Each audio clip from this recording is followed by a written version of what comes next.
E se o fertilizante mais potente que você já usou não vier em um saco? E se não tiver lista de ingredientes, data de validade ou custo de envio? E se custasse menos que uma refeição em um restaurante de fast food e funcionasse por 100 anos sem precisar de nenhuma compra adicional?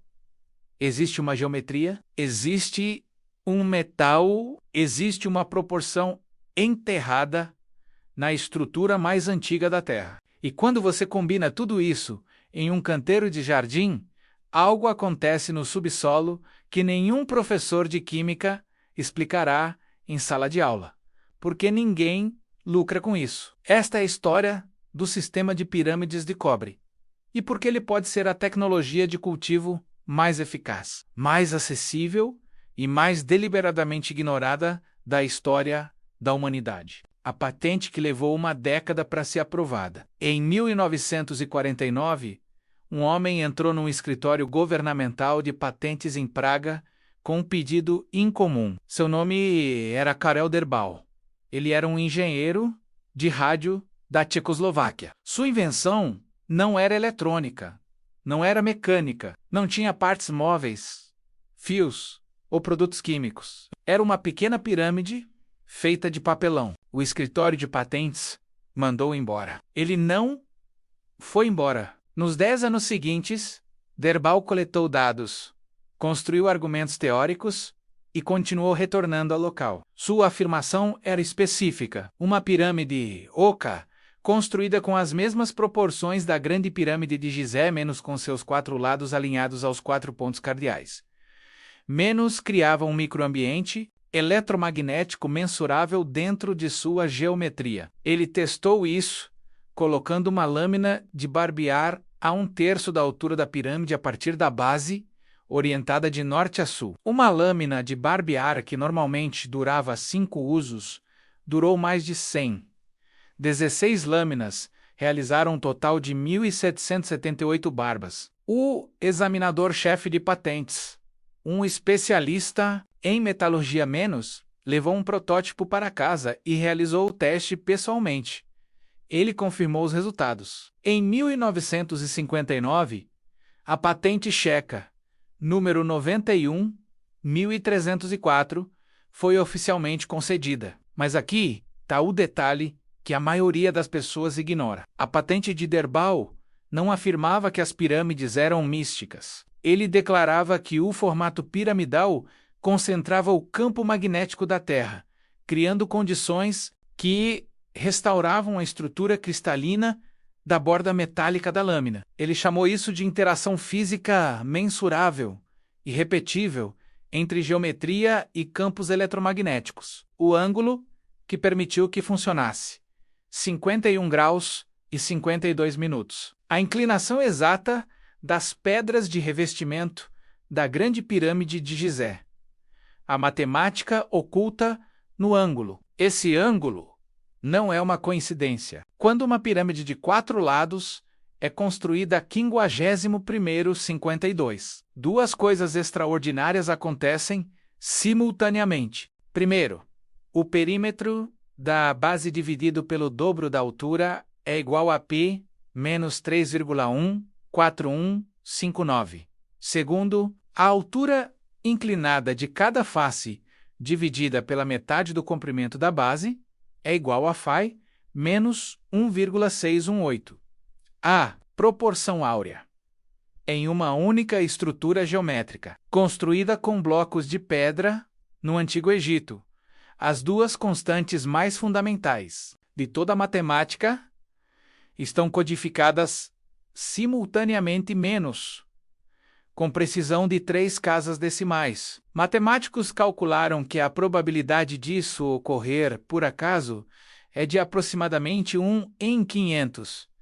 Mas a proporção áurea não é apenas um número, é a proporção que a vida biológica na Terra usa para se organizar. A espiral da concha de um náutilo, a disposição das sementes em um girassol, o padrão de ramificação das árvores, as proporções do esqueleto humano, a estrutura de dupla hélice do DNA, todos eles expressam 1,618 uma pirâmide construída segundo o ângulo de Gizé não fala uma linguagem matemática estrangeira aos organismos vivos. É a mesma coisa que eles já sabiam desde o nascimento. O fazendeiro canadense, que construiu um em tamanho real, no início da década de 1970, um fazendeiro canadense chamado Les Brown construiu uma pirâmide em suas terras. Não é uma maquete, é uma estrutura completa, menos 4,8 metros, de base 3,3 metros de altura, com paredes inclinadas exatamente a 51 graus. Ele cobriu 3 lados com painéis de plexiglass e usou a parede norte para isolamento. Depois, começou a cultivar alimentos lá dentro. O que aconteceu a seguir o transformou em um homem diferente. Os pepinos cresceram vários centímetros em uma única noite. Os pés de tomate produziram em taxas que ele nunca tinha visto em décadas de cultivo. Ele documentou aproximadamente 36 vezes mais alimento por metro quadrado dentro da estufa piramidal, em comparação com qualquer método de cultivo convencional que havia usado antes. Mas não se tratava apenas de volume. A comida era diferente. As plantas apresentavam menos danos causados por insetos. As frutas tinham um sabor mais rico. Tudo dentro da pirâmide estava simplesmente mais vivo. Em seguida, ele testou a água energizada pela pirâmide, água que ficou armazenada dentro da estrutura por vários dias antes do uso. Ele irrigou plantas externas. .com. Essa água, os resultados foram visivelmente superiores aos da água não tratada da mesma fonte. Ele colocou comida dentro da pirâmide. As bananas permaneceram comestíveis por semanas. A carne secou sem estragar. O leite não azedou. Uma forma geométrica oca, menos sem refrigeração, sem energia elétrica, sem produtos químicos, estava inibindo a decomposição microbiana. Quando Brown conectou o ápice da pirâmide ao solo, através de um fio de lã de ovelha passado entre conexões de cobre, a descarga de energia U arremessou a 6 metros de distância pelo chão. Ele acreditava que se tivesse usado um fio de metal, a descarga U teria matado. A pirâmide não se limitava a organizar o espaço. Ela concentrava energia menos energia física real e mensurável, menos com intensidade, suficiente para mover um corpo humano. A pesquisa soviética, da qual ninguém fala, na década de 1990. Um pesquisador chamado Alexander Golod começou a construir grandes estruturas piramidais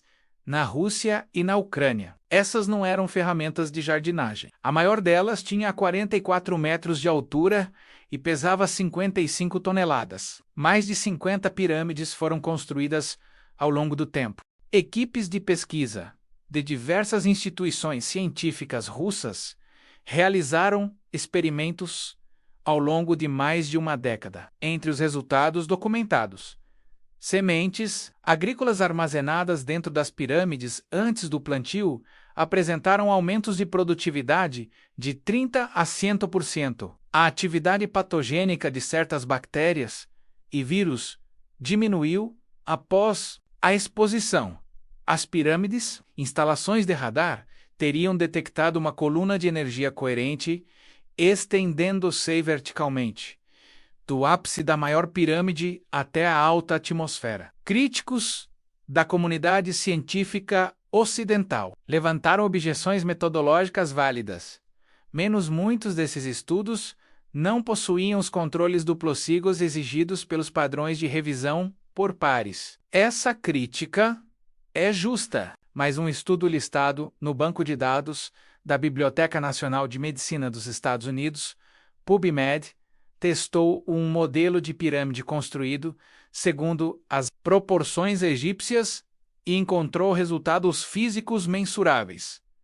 Sementes de cevada secas, previamente armazenadas na pirâmide, apresentaram um crescimento acelerado após o plantio. O pH da água colocada dentro da pirâmide sofreu alterações mensuráveis. A taxa de decomposição do peróxido de hidrogênio dentro da pirâmide foi 3 vezes mais rápida do que nos controles.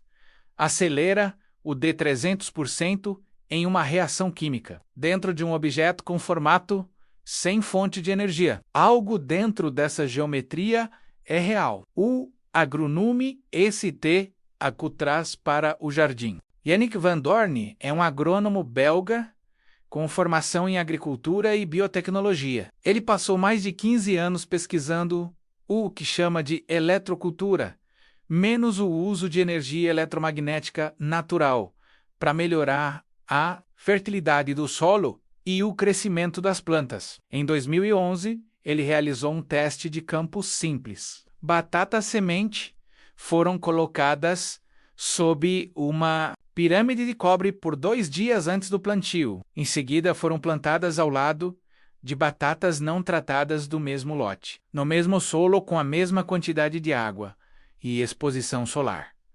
As batatas tratadas produziram o dobro da quantidade, nem 30% a mais, nem 50% a mais. O dobro. Van Doorn ensina a construção de pirâmides vegetais em workshops por toda a Europa. Ele relata resultados consistentes em diversas culturas: tomates, abobrinhas, ervas e hortaliças folhosas. A comunidade de eletrocultura, que vem testando métodos de pirâmides de cobre de forma independente desde 2011, relata que as mudas cultivadas sob pirâmides de tubos de cobre crescem aproximadamente 2 vezes mais rápido e apresentam significativamente menos danos causados por insetos na fase inicial. Eis aqui o detalhe que muda tudo sobre como você entende o cobre. O cobre é paramagnético, ele é fracamente atraído por campos magnéticos e capaz de amplificá-los. É por isso que todos os transformadores, bobinas eletromagnéticas e antenas da Terra são feitos de fio de cobre. Quando o cobre é moldado em forma de pirâmide no ângulo da proporção áurea, ele se transforma em uma antena eletromagnética tridimensional. As 4 faces triangulares atuam como superfícies receptoras. O vértice funciona como ponto focal. O interior torna-se uma cavidade ressonante onde as ondas eletromagnéticas podem se concentrar por meio de interferência construtiva. Não é um objeto decorativo, é um coletor passivo de energia, menos sem partes móveis, sem fonte de energia, sem manutenção, sem prazo de validade. Por que você nunca ouviu isso antes? O Comitê Britânico de Eletrocultura foi criado em 1918, sob a tutela do Ministério da Agricultura. Entre seus membros, havia laureados com o Prêmio Nobel. Ao longo de quase 2 décadas, eles coletaram dados de campo que documentaram melhorias substanciais e consistentes na produtividade obtidas com métodos de cultivo elétrico. Em 1936, todos os relatórios produzidos por essa comissão eram carimbados com a inscrição "não destinado à publicação" e lacrados, impedindo o acesso público. O comitê foi dissolvido.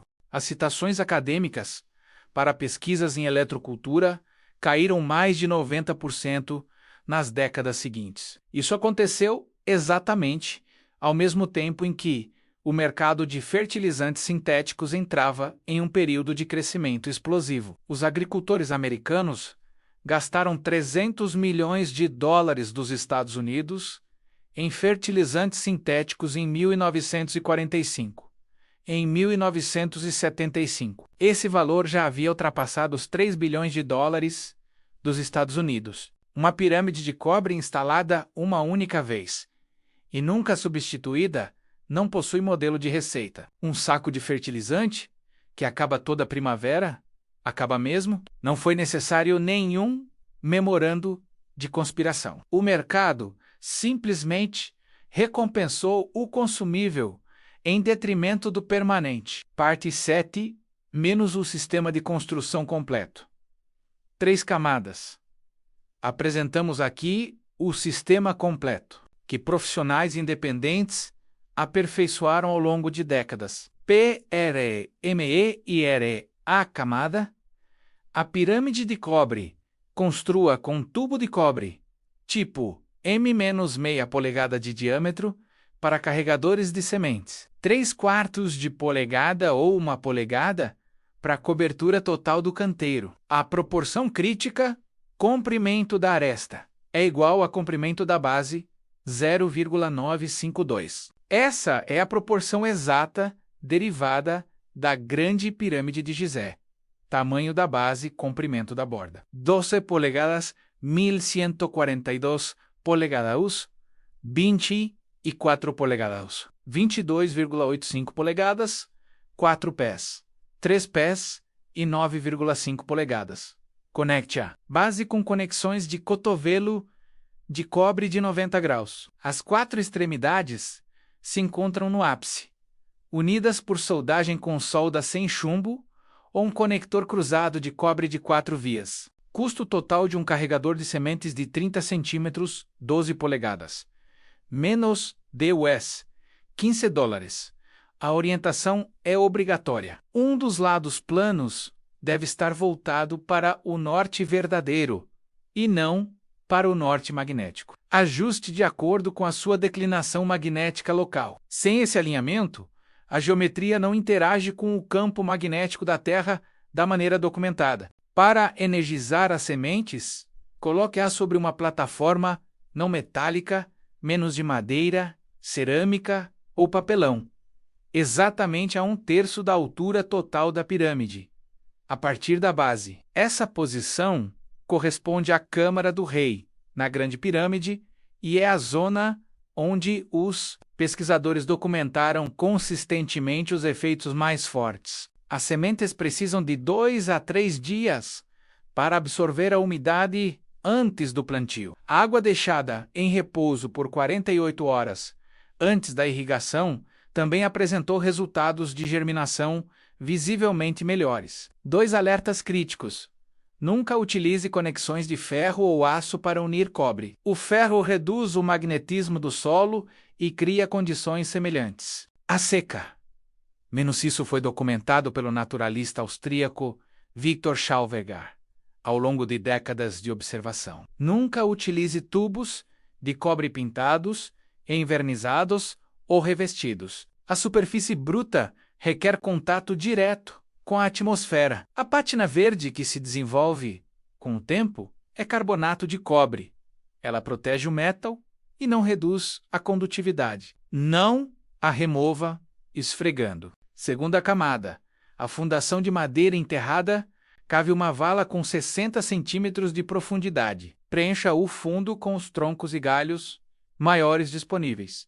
Somente madeiras de lei não tratadas. Carvalho, bordo, bétula, amieiro, macieira ou cerejeira. A madeira que já está começando a amolecer é a melhor opção. Nunca utilize madeira tratada sob pressão, contém arsênico e arseniato de cobre cromatado. Madeira pintada ou invernizada, nogueira preta, libera juglona, que mata a maioria das plantas de jardim cedro ou sequoia.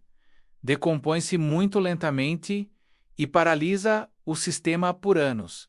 Preencha os espaços vazios com galhos menores, gravetos e lascas de madeira. Cubra essa camada de madeira com folhas, aparas de grama ou restos de cozinha para fornecer nitrogênio. Essa camada de madeira enterrada se transforma em 3 sistemas simultaneamente. Um reservatório de água, menos um único tronco enterrado. Retém várias vezes o seu próprio peso em umidade, liberando-a durante períodos de seca. Uma máquina térmica menos micróbios em decomposição geram energia térmica que se irradia para cima. Uma célula de combustível microbiana menos matéria orgânica. Em decomposição, libera elétrons reais menos corrente elétrica mensurável no solo circundante. Construtores experientes relatam que a irrigação suplementar torna-se desnecessária após a segunda estação de crescimento. Terceira camada. A biocarvão e a bateria galvânica sobre a madeira enterrada, é colocada uma zona de biotar. Use carvão vegetal limpo em pedaços de madeira dura, não briquetes, aglomerados, com derivados de petróleo. O carvão vegetal natural da seção de churrasqueiras funciona bem. Você também pode produzi-lo você mesmo usando uma queima ascendente com acendimento por cima em um tambor de aço com furos perto da base para circulação de ar. Sempre ao ar livre, em uma área aberta e com água por perto. Depois de esfriar, triture até obter pedaços do tamanho de cascalho, entre 1/4 de polegada e 1 polegada. Etapa crucial: carregar o biochar antes do enterro. O biotar fresco é quimicamente ávido por nutrientes. Sua área de superfície interna chega a 9.000 pés quadrados por grama. Colocado sem carga no solo, ele absorverá os nutrientes disponíveis como uma esponja, privando temporariamente suas plantas de nutrientes. Processo de energização. Deixe o carvão triturado de molho por pelo menos 48 horas em chá de composto, humus de minhoca dissolvido em água, emulsão de peixe diluída ou urina diluída, na proporção de 1 parte de urina para 10 partes d'água. Isso carrega os poros microscópicos com nutrientes e micróbios vivos, de modo que o biotar começa a dar frutos desde o primeiro dia, em vez de apenas extrair nutrientes. Misture biochar carregado com óxido de ferro ao composto numa proporção de 10 a 15% em volume. Espalhe essa camada de 10 a 15 centímetros de profundidade sobre a madeira enterrada. Essa camada de biochar é permanente. Ela não se decompõe. Estudos revisados por pares, realizados em diversos países, confirmam que o biochar aumenta significativamente a condutividade elétrica do solo. Ele permanecerá biologicamente ativo daqui a 100 anos. Instalação da bateria de aterramento. Instale um par galvânico por planta nos primeiros 15 a 20 centímetros do solo da zona radicular.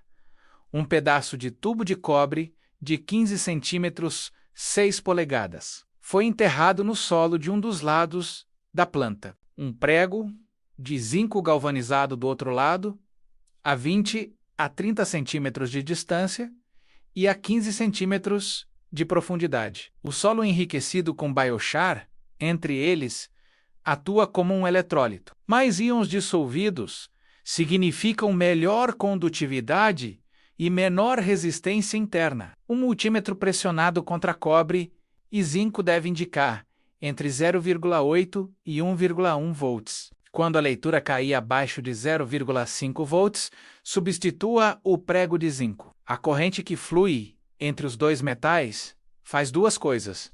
Primeiro, mobiliza nutrientes presos em ligações químicas por meio da eletrólise, tornando-os diretamente disponíveis para as raízes. Segundo, as raízes crescem em direção ao cobre por meio de uma resposta biológica documentada chamada eletrotropismo. O zinco se dissolve lentamente menos.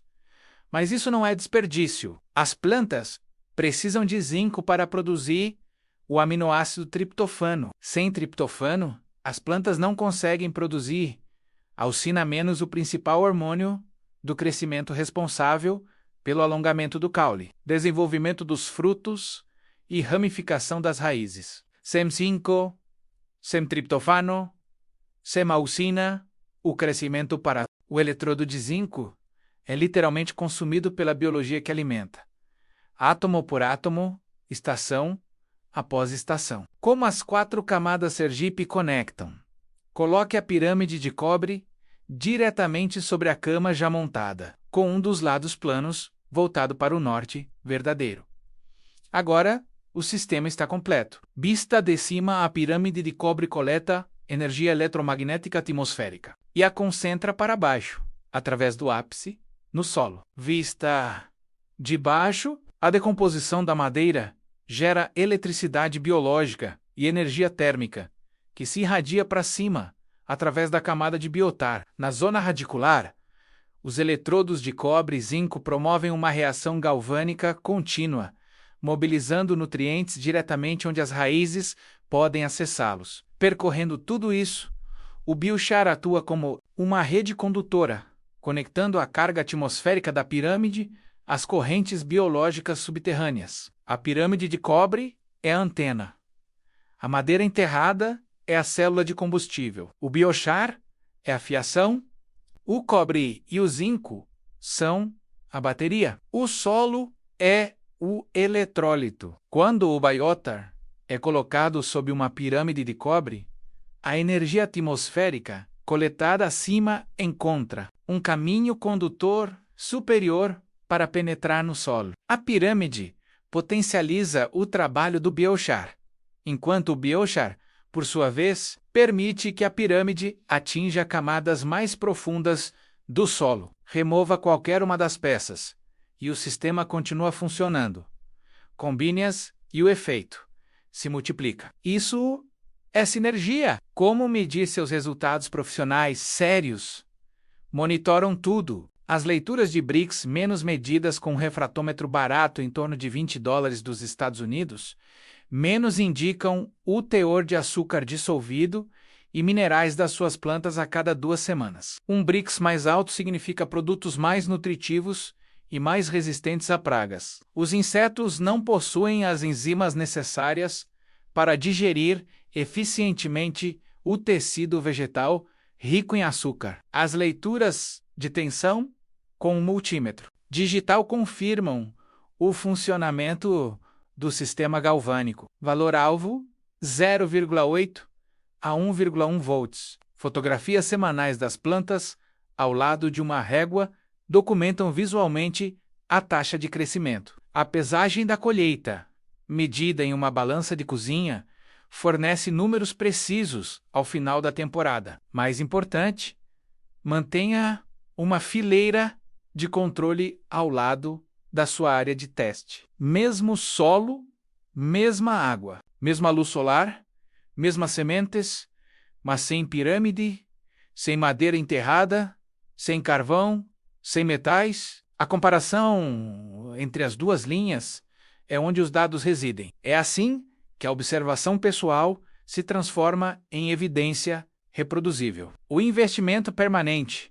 Um último detalhe distingue a pirâmide de cobre de todas as outras ferramentas.